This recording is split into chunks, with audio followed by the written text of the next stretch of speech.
2015 Magneride Suburban LTZ air shock. Cut this guy open, 125,000 miles, still holding air, just not dampening as well as it could have.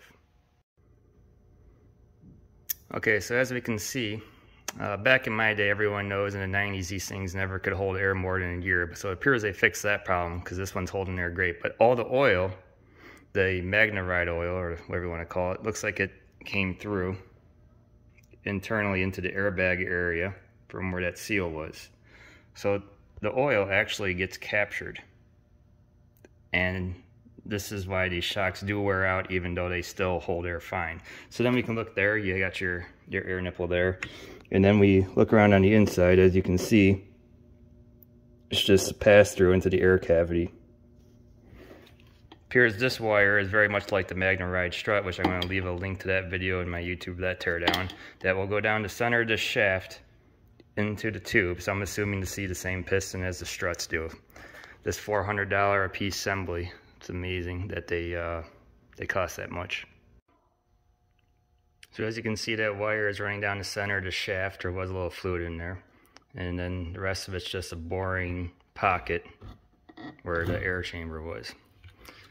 Same thing over here. Now we've got just a shock, and the wire keeps running down the center to the bottom. I'm going to pull the top out of that, and we'll see what it looks like inside for wear. It appears they took a regular shock and they sleeved it with aluminum, because everyone remembers back in the 90s the water would collect up underneath the rubber air boot, and then it would corrode away the steel shock, and that's how they always failed and leaked out. So now this 7-year-old here, look at this aluminum, it's beautiful, and it was sealed right here. So that appears to be how they designed out the problem, by using the standard shock tube sleeved in order to not fail. One interesting to note, no oil is coming out of the bottom of this guy as I cut the bottom off. So while I'm doing stupid here, it appears that at the very bottom of the shock, it's a dead chamber. And there's just a plug in there. Interesting.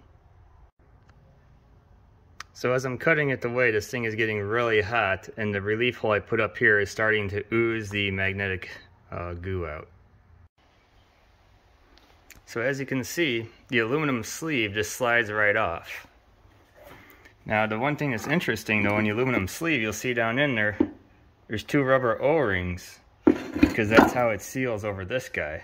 So those O-rings would have been seated probably about right here. And then the other thing too, it's interesting, maybe I was wrong about the oil leaking out, I don't know. This guy keeps hissing at me like a snake, probably because there's some pressure in here still, which would be surprising. But I'm going to get the piston out so we can look for wear inside the tube. So let's take a look in here and see if we can get these O-rings out. Obviously it's been cut, so that just feels like a standard O-ring. And that's how your air seals in those. Unlike the strut that was in my other video that I'm posting down in the comments section, this one had a lot of fluid that still was in pretty good condition.